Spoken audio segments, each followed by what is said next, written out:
All right, we're back with a special edition of the Federalist Radio Hour. I'm Emily Jashinsky, culture editor here at The Federalist. As always, you can email the show at radio@thefederalist.com. Follow us on Twitter at FDRLST. Make sure to subscribe wherever you download your podcasts as well. Today, when I say special edition, I mean we are reacting live here as we tape Federalist Radio Hour to the news that Kyle Rittenhouse has been found not guilty on all counts after days of jury deliberations. The length of the jury deliberations actually surprised some people. I expect we'll be joined by other colleagues as the hour wears on, but right now I'm with my colleague Eddie Scarry, who has been following this trial closely. He was on the podcast talking about it earlier this week. Eddie, your immediate reaction was to actually just sort of look back on a story that you wrote, and I think the story did put it really well, that this trial was a case study in the way the media has false narratives about race. Tell us what you meant by that. Right, yeah, so obviously this trial has very national implications, political implications, but in particular as it relates to race, right? And that is because this was portrayed by the national media, by that I mean CNN, MSNBC, the New York Times, Washington Post, USA Today, all the big ones, portrayed as a racial matter, even though everyone involved in this case was white. And I have spoken to so many people, I bet you have, and I bet many of the people watching this even had experiences where they either found out themselves or talked to somebody who was under the impression that this was somehow a racial issue because it had been repeated so many times by people in the media, liberals in the media, that this was white supremacy, that Kyle Rittenhouse was at a Black Lives Matter protest. He was patrolling a Black Lives Matter protest when all of that 100% is not true. He was actually in Kenosha well after protests had ended. It was when the rioting started. The rioting kind of was born out of the BLM protesting. But he was there. All three men that he shot, two of which died, all three of them are white. So you have nothing but a trial about white people. And yet, just to give two examples, the New York Times, I guess it was yesterday, that said, one of their columnists said, identified Kyle Rittenhouse as a white teenager who had shot three men at a Black Lives Matter protest. Obviously, the implication there is that race matters if you're going to name the race of the defendant. Joy Reid had made a comment at the start of the trial. Joy Reid on MSNBC made a comment at the start of the trial about how the jury could end up looking approximate to the Emmett Till jury. So just all these racial references on a case that had nothing to do with race. So just that was the point I was making in my piece, is that the media, liberals, the left in general, had made this such a racial issue, political at large, but racial, even though it had nothing to do with that. Yeah, and it's going to continue to be that way. I think we've already seen it. I actually heard Chuck Todd, and we can get into the media reaction here a little bit because, Eddie, that really is your specialty. And I do think the news value of this case, the reason that this is blasted all over national news, and the reason then that we have to talk about it on the right, is because the media has been egregious. I mean, that's to me the central news value of this, is that the media fanned the flames of riots to the point where the governor of Wisconsin was too intimidated to do anything about it in time. And none of this had to happen. Absolutely none of this had to happen. And yet Chuck Todd said on MSNBC, as everyone was sort of digesting the verdict, he said, it's interesting how some people are going to see this through the prism of race, and some people are going to at least claim they see it through the prism of the Second Amendment. And you see right there crystallized everything that's wrong with the media, and that while Chuck Todd is trying to give both sides, as he claims to do, he's denigrating one as racist implicitly. And it just was, to me, the perfect example of how the media has caused so much unrest in the country, is because they can't fundamentally see one side as decent. Really, and that's right. And also, just the attorney for Kyle Rittenhouse was just giving a statement. Yes, a public statement, right? And where he said, I don't really understand why it got so much media attention. He said, I'll never understand that. And God bless him for being such an innocent person. Because the reason why there is so much media investment in this really is because, one, they need they like to fan the flames of racism, just as you were talking about, they need to keep this white supremacy narrative alive. But two, and I think first and foremost, is this constant need to justify one type of political violence that happened, and that was throughout 2020. We saw the unrest throughout the summer. It's even continued into this year in some major cities. But just to really justify the fact that there is a certain type of political violence, destruction, vandalism, arson, rioting that is okay, and there is a kind that isn't okay. And one, obviously, through 2020 was used to tip the election. I don't think there should not be any dispute about that. That should be on its face obvious. And that political violence and unrest and destruction and rioting, that came from the left. The media bought into that. They not only bought into it, they encouraged it, excused it, and they still, to this day, need to insist that that was okay, that type of violence, there is a certain type, when it's from the left, of unrest, rioting, violence that's okay. Yeah, and that's an important point. I'm actually going to play. You just brought up, as we started recording this, Kyle Rittenhouse's defense attorney was giving a press conference, and I think a fairly candid press conference, actually, where this is not somebody I think who's been in national media a lot. In fact, he said this is the first case he could remember where the president of the United States would be weighing in, the first case that he's litigated where that would happen. And here's actually something he said on that subject. Yeah, and I said, I've never had a case, and I don't think I ever will, where within 2 days or 3 days of one another, the president and the presidential candidate comment on it. And both of them had such different beliefs. President Biden said some things that I think are so incorrect and untrue. He's not a white supremacist. I'm glad that he at least respects the jury verdict. And if the government had any information regarding his cell phone or anything, that he'd been to any of those websites or been online doing that kind of stuff, it would have been introduced in evidence. It wasn't. We were the individuals who released his cell phone, which couldn't be cracked by the FBI because we had nothing to hide. So we're joined now also by our colleague, Ben Domenech, who's publisher of The Federalist, of course. And Ben just played the clip of Kyle Rittenhouse's defense attorney's public statement where he talked about Joe Biden, referring to Kyle Rittenhouse as a white supremacist. Do you expect we will see any response from the president that's conciliatory at all? I don't think we will. And I saw his statement that was given, obviously, coming back from Walter Reed. And it didn't seem conciliatory in any way, except to say, that he hadn't watched the trial and that he was, conceding that you have to stand by a jury verdict. The real thing that I took away from today was there is a host of people, I think, who owe Kyle Rittenhouse an apology. And I think the likelihood that he gets even close to a percentage of that is very, very low. Instead, I think what you're likely to see is some equivalent of what we've seen in the apologies related to the Russia collusion charge, in the sense that, like, oh, well, maybe the dossier was false, but the underlying story was true, or that there was enough evidence for a reasonable person to believe it. And of course, especially when it comes to the Rittenhouse case, that's not true. And it's not true because we have the evidence from all of the local videos that were taken, which obviously, debunked so many of the things that were being claimed right off the bat. And again, we should appreciate in this moment the on-the-ground journalists who stayed there, unlike, by the way, the representatives of the New York Times who left because they thought bad things were going to happen.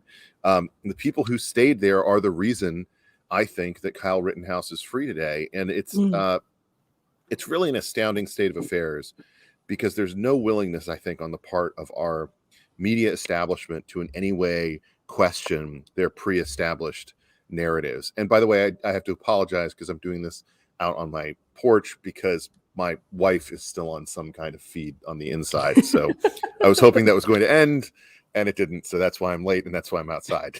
but your voice sounds great, whether you're inside or outside. So let me just say one more thing. I was always on the side of the idea that this guy had a strong case for self-defense, a strong case, against the charges that were brought against him. But can we pause to appreciate how badly the prosecution was just grasping at straws in every area of this case in ways that were just, I mean, at points they were disturbing to watch. They made me feel uncomfortable. Do you ever watch one of those, it's a classic sitcom, situation where someone's doing something so stupid that it makes you feel uncomfortable and you have to look away? Yes. I had like a dozen moments like that with the prosecution today and over the past several weeks. And it was one of the things that I think was so bad to watch in terms of trusting the justice system. And it really, it got to me in the sense that I felt like we could easily have been talking about a situation today where jury intimidation and a prosecution that went haywire had resulted in something that was far less clear cut. And so I'm just frankly grateful that it turned out to be as clear cut as it was. I see Kylie's joined us now, so I definitely want to get to hear from her about her own reactions. Yeah, Kylie, I was going to say it did feel like watching mock trial at some points. It was so sort of contrived and theatrical. Did you get a similar impression to Ben that the prosecution was grasping at straws? You're actually in Wisconsin, so I'm going to throw a two-part question to you. I'm going to play this video from Julio Rosas.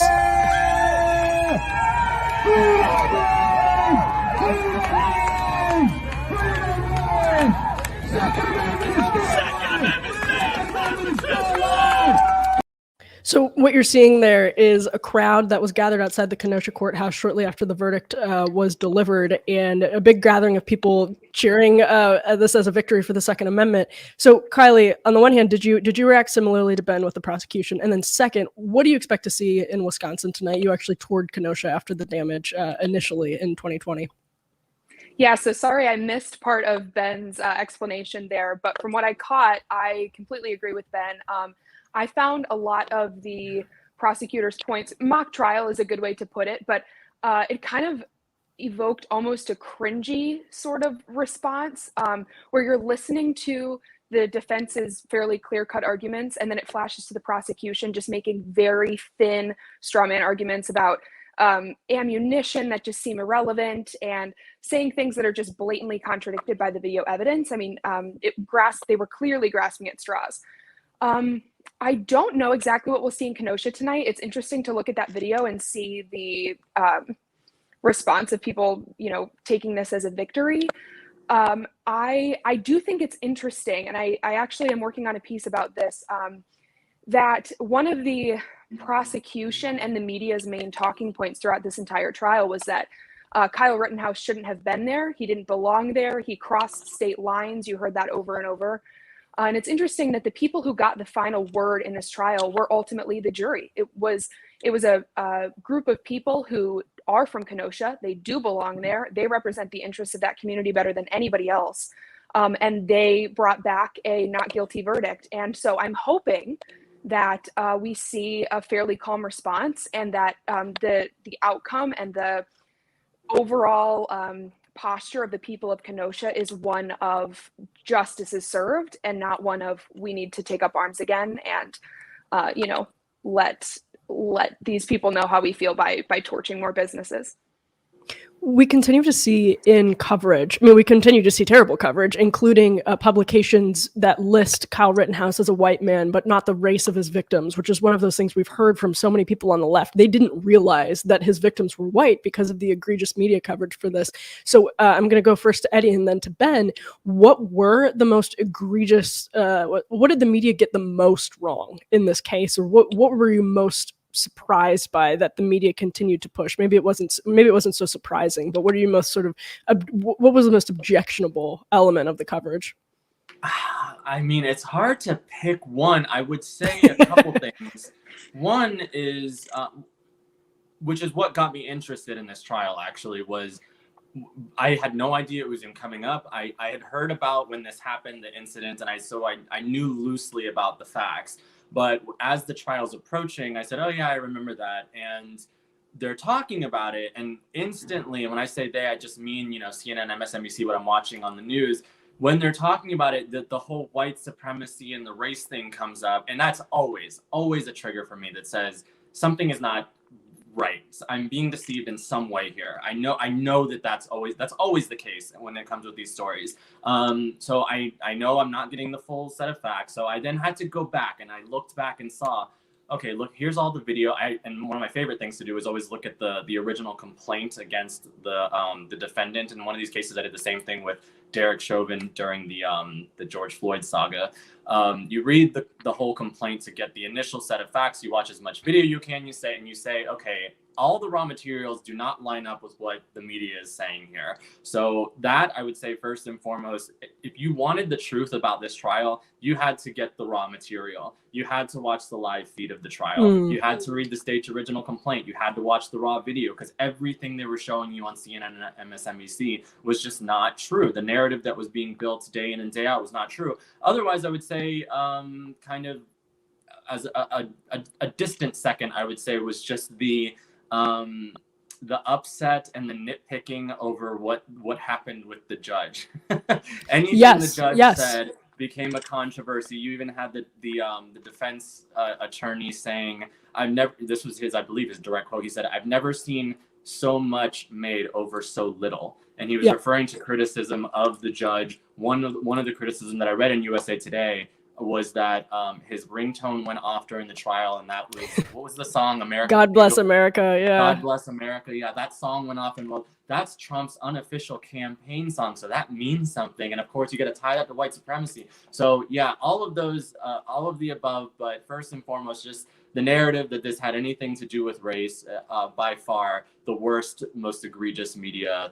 I would say mistake, but we know it's not a mistake. It's done on purpose. And Ben, I want to add to that question, tossing to you. I think there's seeing like Barry Weiss and Glenn Greenwald sort of collect these reactions from people on the left who had no idea, for instance, that Rittenhouse's victims were not Black and didn't know actually a lot of facts that they learned because the networks covered this entire compelling trial live for days.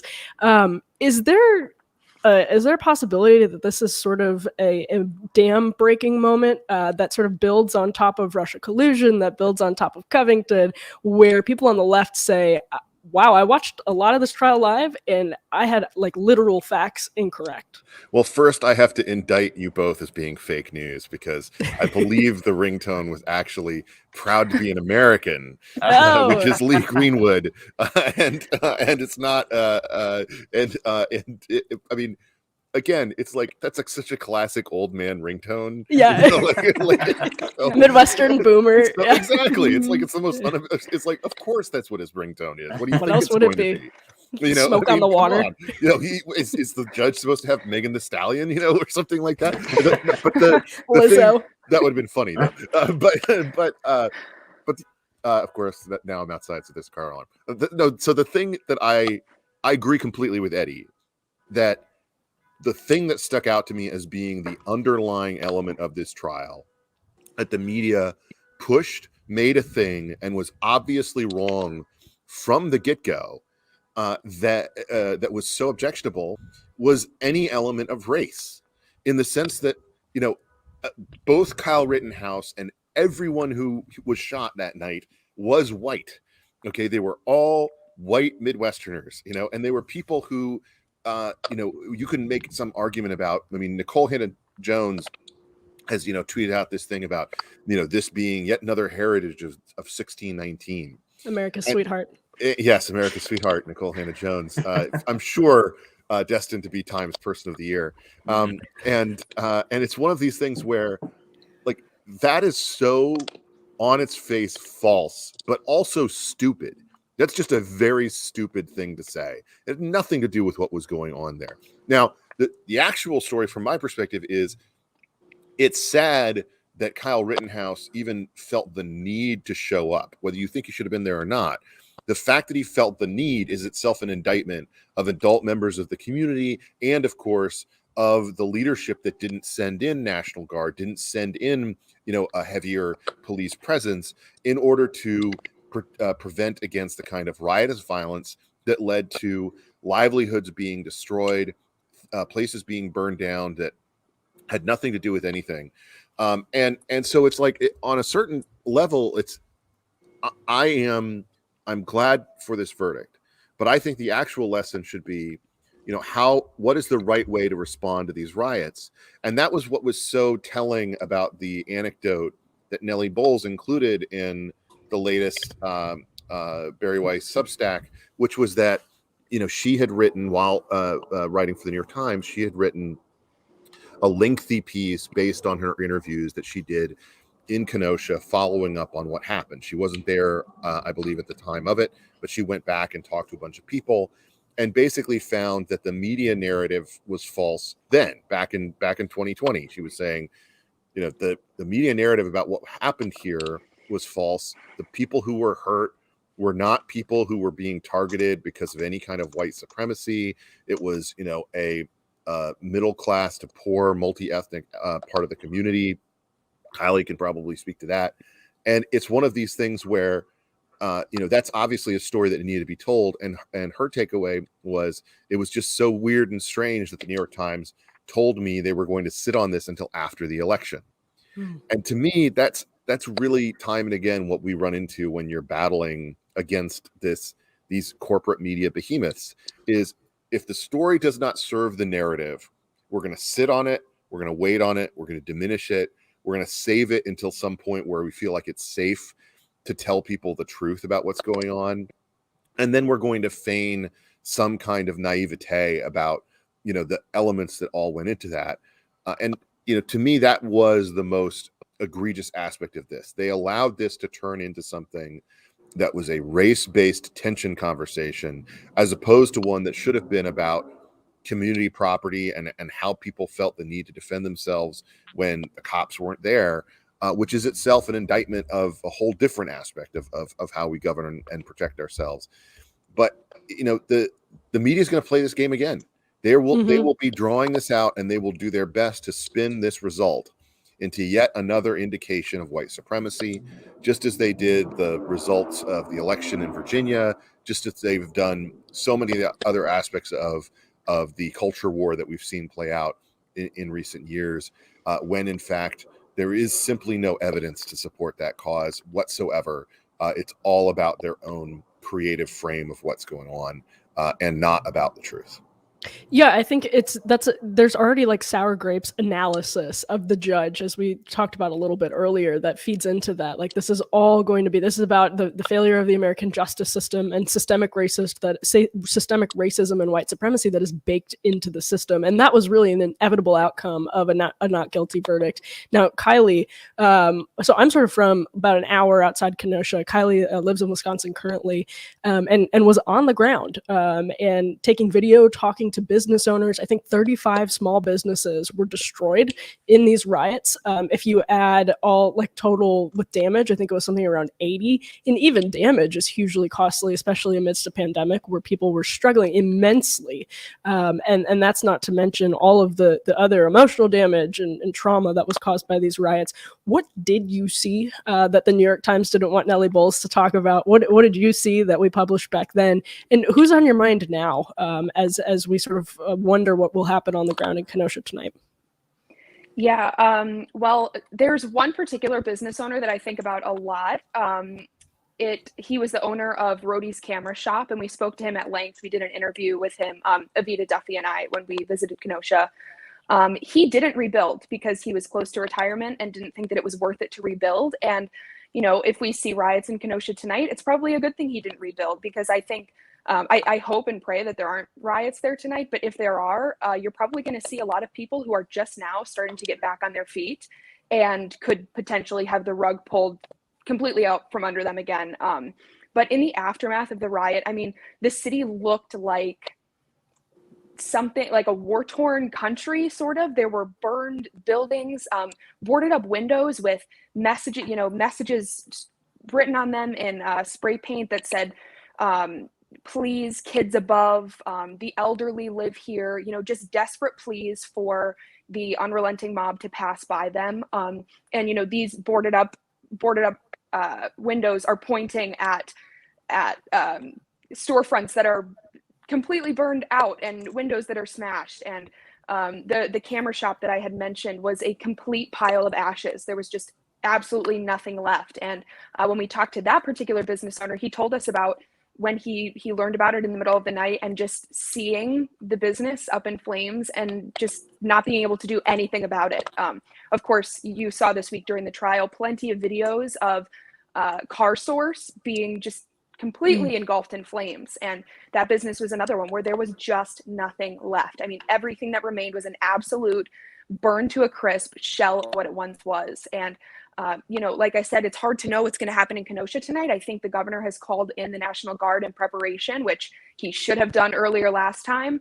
But perhaps that will help keep things at bay tonight. And so we don't have to see teenagers trying to defend businesses in the absence of police officers. But just thinking back to the business owners that we spoke to, their lives were utterly devastated. I think it was $2 billion in damage. I want to say, I might be wrong about that. That might be a different figure, but their lives were just completely upended.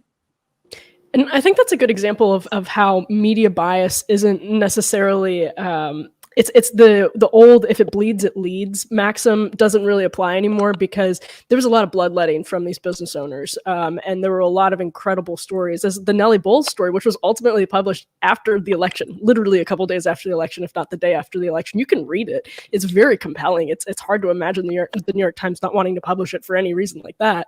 Eddie, have we moved into a new era of media bias where what we're essentially seeing is unwitting propaganda, where your Chuck Todds and Katie Turs are not getting talking points from the DOJ or from the Biden administration. They just sort of agree with them anyway, and so their coverage is propaganda inevitably.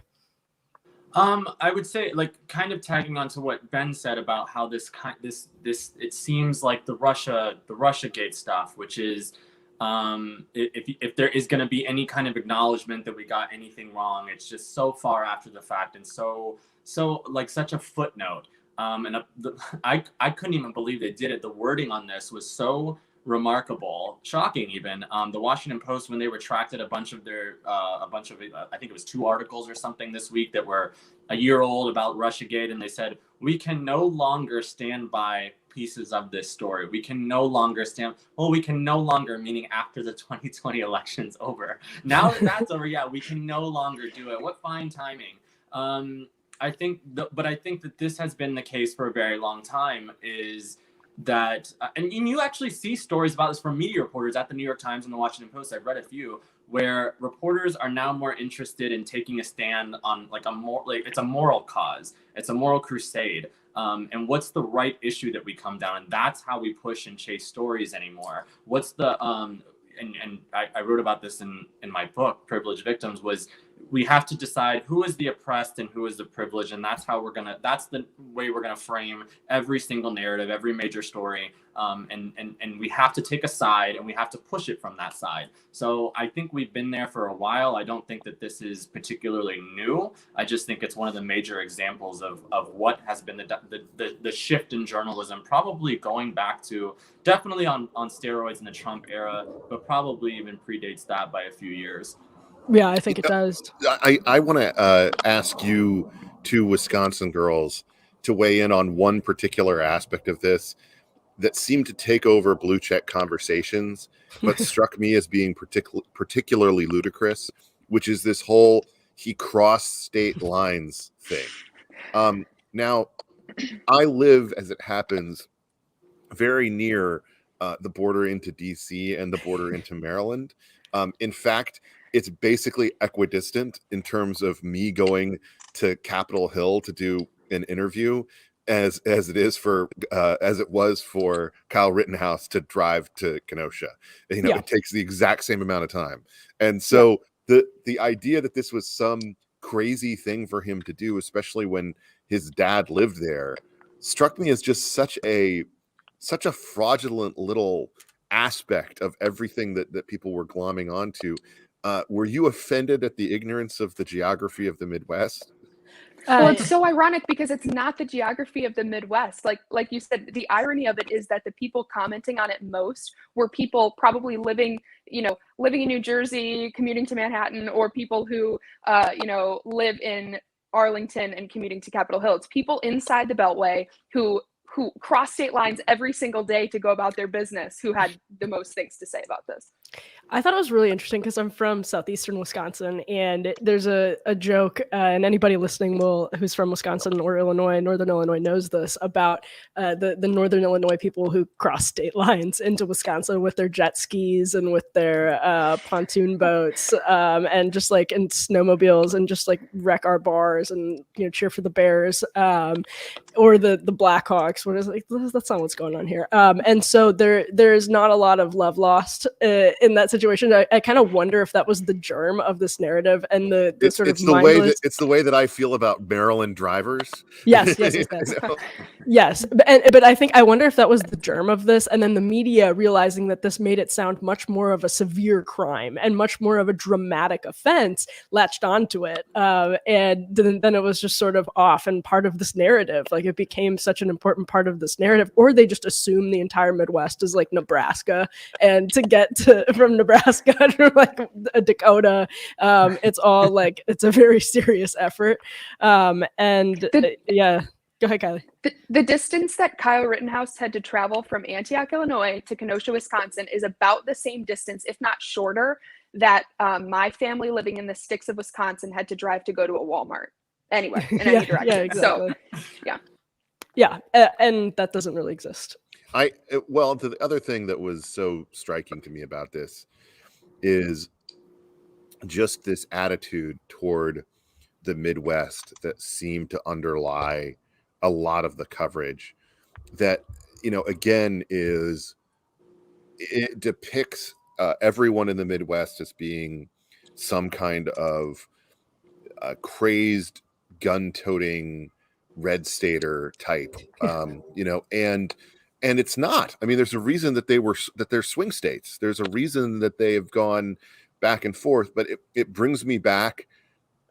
I was thinking today about Barack Obama's comment back in the context of the 2008 election, decrying the people who are still clinging to their guns and their religion. And the thing that everyone forgets about that moment is that he didn't say it in the general election. He said it during the primary. He said it in particular in a way that was damaging during the Pennsylvania primary, which is, him referring basically to Hillary Clinton's mounting this comeback against me because she's going to get these votes from these, Catholics who go hunting in Pennsylvania who aren't ready to vote for me, and implying, of course, racism as the undertone there. The Mayor of Easttown cast. Yes, exactly. And to me, that that is just such an underlying element of what's gone on here, and the way that the media has covered this from the get-go. It's just, can't these people just hurry up and go away? Can't they just be grateful that their shops are being burned down in a way that they can act as a sacrifice on the funeral pyre of white supremacism? It's utterly insulting. It's totally anti-American in terms of the way that we view these people. It's totally unfair. And I think that smart Democrats are wise enough to know that it is a dangerous direction to go politically in this moment. And that's something that I think, a lot of Democrats weren't prepared to admit in recent years. They wanted to move on really from the old coalition. You remember AOC talking about whether Joe Biden should even be in the same party as her, and now they've pushed through something that is a weird failed amalgamation of like cramming together AOC priorities and old guard corporatist Democrat priorities, so that you're cutting taxes for millionaires for their local homes in different blue states, and also delivering like really crappy versions of the kind of national programs that the progressives would like to see. It's such a weird combination, and it is entirely based on, from my perspective at least, this unfulfilled wish of demographic destiny that has been ruined for them in the past several years by the fact that they haven't been able to build a coalition around racial victimhood that would unite against white Americans across the country. Yeah, I'll real quick, can I just comment on Yeah. there's something you said about like just the disdain aspect of what you're talking about, that it's obviously it's the media, but Democrats, but the media in this case, with this case, the condescension and the patronizing, something that I couldn't, that the prosecutor he said it at the beginning of the trial and he said it at the very end.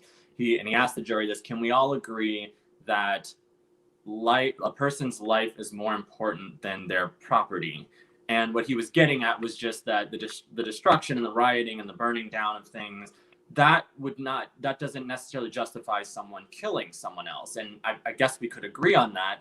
But at the same time, there is this idea that like people who do something independent is to be looked down on. And that would be true of the case of Kyle, who did something independent. He went out and decided this is something that needs to be done. There were many people who believed that. But two, this idea that your independent business and everything you worked for and put your life into and your hopes and dreams were built into that business is expendable, and that's okay. And you know what? That went down in flames is totally fine, or we're not going to acknowledge it at all if we do. Like, I mean, just that whole idea is just so far removed, I think, they don't even realize it. They don't realize it, and I find it very sad and depressing that was part of the coverage that. You know, and many of these people I read it, at least it was at the time at least 40 businesses closed and were closed for good in Kenosha because they didn't have insurance and they couldn't rebuild. I mean, that is their life, you know. And I just want to say to like people at the New York Times or MSNBC, let's just torture. I mean, obviously not literally, but see your business torched, your livelihood torched. We're going to torch your Substack. The way you make your business, your livelihood go up in flames, and then we'll talk about how upset you were and why no one deserved to pay for it. Yeah, imagine that camera shop is your Twitter account. Right. I mean, that attitude is not unique in any way to the Rittenhouse situation, though. I mean, we've watched the elites have that exact same disdain for these same businesses for the last year and a half, 2 years with the coronavirus and lockdowns. I mean, that attitude about your property, your livelihood, being expendable is absolutely pervasive right now in the media and throughout much of the Democratic Party. So one thing I was going to add to this is, as the verdict, in the immediate aftermath of the verdict being read, MSNBC and Chuck Todd was on, started talking about how there's now this, Joyce Vance was saying, we are not a safer country, basically, after this verdict, because it's going to enable people who want to enact vigilante justice. It is going to be permissive of people who, like Kyle Rittenhouse, have guns and see them as a way to protect their community and to protect themselves. And I'm going to put up a screenshot from a New York Magazine article that I thought was really, really interesting. It was this very condescending piece that was trying to analyze the sort of conservative mind through the prism of the Rittenhouse trial. And it landed on something really interesting. Here it is. It said, this culture, quote, sees America as a society forever teetering on the brink of Hobbesian breakdown. I want to toss that to you guys because I think it's born of the same sense of disdain for red state Americans that believe in the Second Amendment, who are actually correct in this situation, because Kenosha proves we do constantly live in a fallen world that is always on the potential brink of a Hobbesian breakdown. That's human nature. That's how life works. Even though we live in a modern society, we're not protected from human nature and all of its consequences. And this sort of smug modern liberal, like looking at Kenosha as something that proves the contrary, and sort of looking down their nose at the people who cling to their guns, their gods, and their religion, that actually, ironically, Hillary Clinton, after 2016 bragged about winning the places with the highest GDP, is a sort of flipping of parties there. What do you guys make of the left's assumption that there's this bloodlust on the right and on the MAGA right, and people are just sort of roaming the streets with guns in our racist system? First off, we live in a society, says Emily. Yes. And it's a Hobbesian one. No, but the thing, well, what I think it really speaks to is Americans at this moment have experienced essentially 2 decades of a breakdown of faith in the institutions that are designed to protect and ensure their freedom under the law. And that is a breakdown that has been bipartisan. It's not just one side. It includes, I would say, the failures of the Bush administration less overseas and more when it came to things like Katrina, the failure of the Obama administration and its Obamacare rollout. Foreign policy failure is on both sides, obviously, but you also have the failures of failing to prevent 9/11, failing to prevent a number of different terrible things that Americans have lived through in the last 2 decades, the financial crisis and upheaval in ways that really disturbed them. And this past summer, it felt like it came to new heights with people just feeling like, the cops weren't there to protect their property, that they were told to stand down or to go away, or that they didn't feel the support of politicians in certain cities in ways that would allow them to do their jobs to protect and serve. And I think you had a replay of a lot of the things that we saw during the Rodney King riots, but spread out across the country, not just in major cities, but in small ones too. And what I think you come away with, if you've experienced that, if you've lived through it, is a feeling that no one else is there for you to solve your problems or to defend you. You can't necessarily count on them. So you have to prepare yourself. And if you're someone who is, a young man who's especially minded on, joining the police force when he gets older, or, becoming someone who's going to help protect his community, then that naturally leads you to want to know, what does it take to be a medic? What does it take to be able to use a firearm to protect my community? Those are rational choices. Those are things that traditionally in America we have applauded.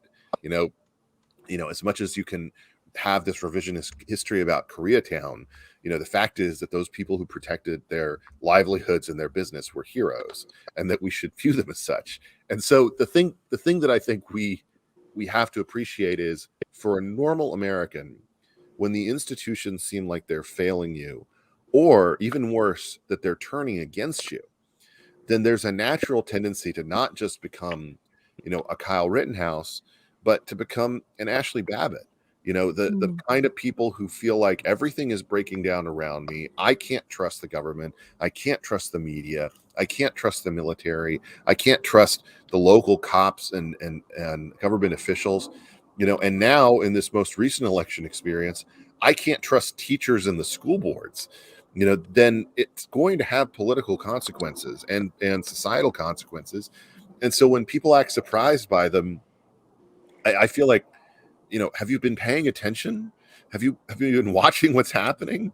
Because if you're a normal person in America today, right now, tonight, do you think any of them are talking about Build Back Better? Or are they having a conversation around the dinner table about what everybody thinks about what just happened in Kenosha, Wisconsin, and what they can take away from that verdict? Because that's going to be the thing that actually informs their opinions going forward about our politics in ways that government policy, on the federal level in particular, will never be able to achieve. Eddie, what do you think about that? I think that's right, and I that's why I was so riveted by not just this trial, but obviously the George Floyd saga and the Derek Chauvin trial, was just the wide-reaching cultural aspects of it, the political ramifications of it. The judge at the beginning of the Rittenhouse trial told the jury, he said, "This is not a political trial." And I think the piece I wrote was, this is definitely a political trial. The defense in closing arguments was sure to say to the jury, this actually is a political trial, and the reason why this case was even brought, you can see the evidence in front of you that it doesn't comport at all with what the case that they're making. They did this because they felt like they had to. There was political pressure on them, and yes, that is the truth. I'm interested to see about what this means going forward. I mean, we see in America just the pendulum often just swings back and forth, but in this case, it swung our way, which is the right way. to where we're saying, you know, enough with this mob stuff, enough with this, everything needs to be about race. If you're white, you're automatically bad. We have to convict you just based on calling you racist, whether the evidence lines up with that or not. And again, this is why I was so invested in it. The left was which includes the national media, was so invested in it because they needed to say that one type of political violence is okay, it's excusable, it's justified, the rioting is fine, all of that is perfectly fine so long as it's within it aligns with our causes, our political beliefs. That is the case, and as Ben was saying, that's what's animating so much of the country now. Kylie, what do you think? Well, I was going to start by saying on the MSNBC Chuck Todd point that I probably agree with him that we are less safe after this verdict, but it has less to do with the not guilty verdict and more to do with his network's propensity to follow jurors and possibly dox them. But I agree with Ben and Eddie. I think this case is not a question of vigilantism, yay or nay. That's not what we learned from this case. It's about what happens. What is the natural result of institutions failing us? And I think, to Ben's point, the same sort of impulse that led Kyle Rittenhouse to take up arms to defend property and to defend other people is probably because the police force was not doing its job and other factors. I think that's similar to some of the impulses that led a lot of people to kind of open their eyes during COVID and move out of cities and move to places where they could take a little more action to live their lives freely and defend themselves, because people are starting to realize that the government doesn't have my best interest in mind. The police don't necessarily always have my best interest in mind. And the people calling those shots certainly don't.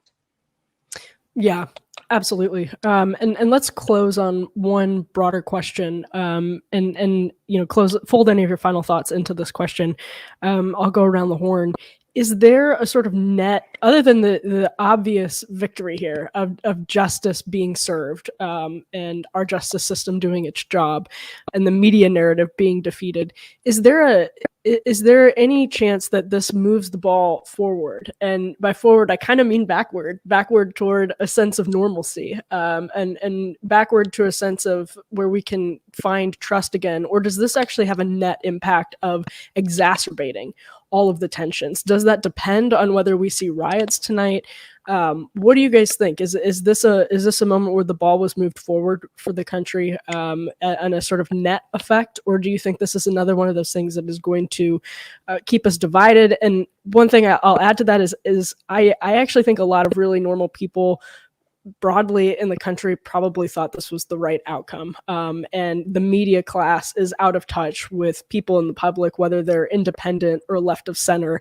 I don't think a lot of people were viewing this through the same racial prism that the media was, though I think the media does have a good chunk of the public in its sort of thrall at this point, that there's a healthy chunk of the country that saw it that way, but probably not most. So what do you guys think? Addie kind of previewed this question. You know, where do we go from here?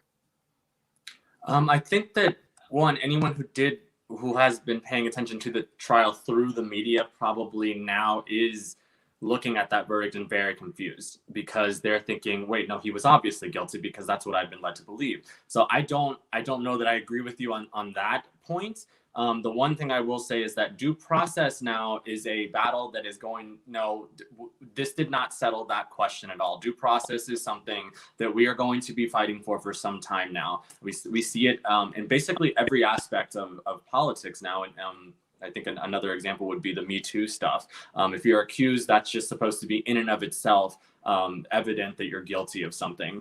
The same goes here, that if the consensus in the media is that you've been accused of something, as Kyle Rittenhouse was accused of, you are guilty, and that's that. So even though the trial ended up in a way that anyone who watched the raw footage and paid attention, followed really closely along with, they know that this was the right call. Otherwise, the media is still going to insist that this had something to do with race. It was the judge. It was any number of factors that did not lead to what should have been. But no, I think that this is just going to go back to the question of which I think is fairly new. The idea that due process is now a constant battle we're going to have from here, and I don't know until when that ends. Yeah, Kylie, I'll go to you, and then we'll end with Ben. Yeah, I don't know. It's a hard question to know whether it's moving the ball forward or back. I kind of tend to think of it less in the have we made progress here or have we gone backwards? And I tend to see it more as just another step toward our polarization, where the people who felt relief at that verdict and who felt kind of a win for due process and for just the American justice system as a whole are going to be reinforced in that belief and continue that. And the media is just going to use this as another way to fan the flame of white supremacy, systemic racism, and the idea that this was a political trial, it was inherently flawed, the judge was Trumpist, or whatever they want to say about it. I think in ways that we took steps forward, we also took steps back. So I think it just served to polarize more than move us in one direction or another definitively. Ben. So I think that one point that we should keep in mind going forward from this is that the Rittenhouse situation will probably be used as a lens through which we look at whatever next incident happens that's in any way along these lines. People will use it to frame things that happen going forward. And that's something that we've seen, come out of a lot of previous experiences, such as Ferguson, where they'll just engage in their revisionism automatically without any kind of question about it. Like, oh, well, we all know that a jury in Wisconsin, got off a white supremacist, who went in and crossed state lines legally and did all this other stuff, thanks to his Trump theme song playing judge. It's like that's going to be something that someone says on MSNBC or CNN without any kind of pushback, where it's just like lie, and then that's the lens that we use for whatever comes next. And so you have to be prepared for that, I think, number one, in the same way that we should be prepared for the same kind of treatment that happened toward Donald Trump to be used during whoever is the next nominee in 2024 for the Republican Party regarding the use of powerful government entities against them, or the framing of them as being a stooge of a foreign power or something like that, because these are the same tools that they've used before and that they will use again. So for all those reasons, I think that the way that we should look at this moment is this is a positive step. But as we move forward, we should expect for the left to, rather than learn a lesson from this, to return to its priors in the same way that we see them in so many other respects. They will default to that position because, as John McWhorter was telling Emily in their interview the other day, this is not an ideology, it is a religion. And it's not something that religion is not something that you can question or break away from in any real respect. It has its doctrines.